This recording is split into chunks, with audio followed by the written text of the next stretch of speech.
If you're using a computer running on Windows 11, and suppose if you want to open the cast from the quick settings very fast, then there is a keyboard shortcut method. Okay, make sure that your Windows is updated to your system is updated to latest version of Windows 11, and after that you can try this for taking the cast from the keyboard shortcut settings method. As you can see here, this is the Windows logo key, and this is the K key. So this is the you can take this, you can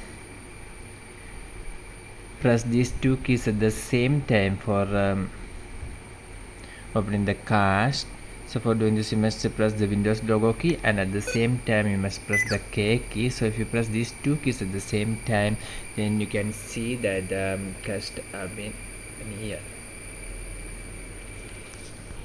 So for opening the cache or quick displays, then you can try this method as press the Windows logo key and K key at the same time. For more videos, subscribe and stay with Engineers Online. Thank you.